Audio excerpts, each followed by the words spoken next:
jeudi 11 décembre 2014, au Centre de communication de l'Ouest, s'est déroulée la 3e audition publique du grand débat La Loire et nous. L'invité était Didier Guivarch, professeur d'histoire contemporaine. Il a posé son regard d'historien sur les usages de la Loire et leur évolution pour mieux éclairer la question « Et aujourd'hui, quels usages de la Loire ?»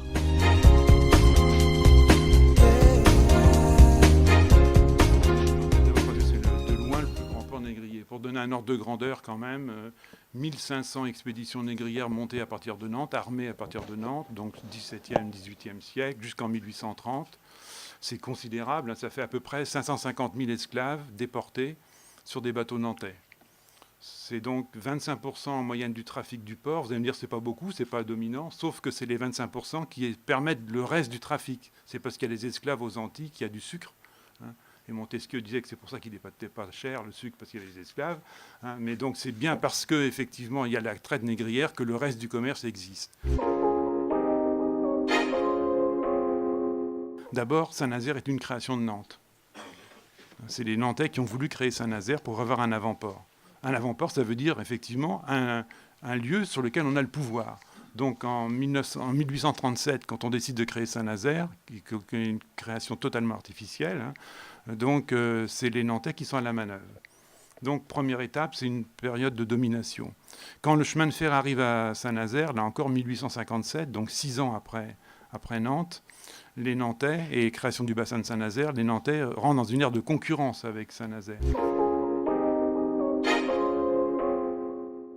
Les problématiques se posent, je crois, nettement au niveau de l'estuaire, et non plus même peut-être de simplement l'agglomération. Et donc, les acteurs de l'environnement sont maintenant contraints d'agir à ce niveau-là.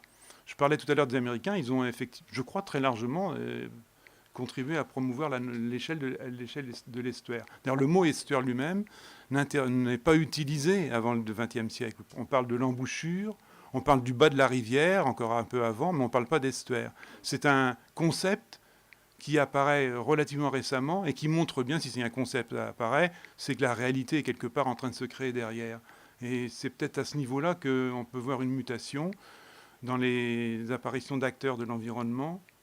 Si je prends l'exemple des grands combats qui ont été menés dans l'estuaire, c'est par exemple la centrale du Carnet. Elle est posée très clairement du côté de l'estuaire. Elle n'est pas posée en termes d'agglomération nantaise ou nazérienne. C'est bien au niveau de l'estuaire que le débat est posé. Retrouvez l'intégralité de l'audition de Didier Guivarch sur nantes-laloireetnous.fr.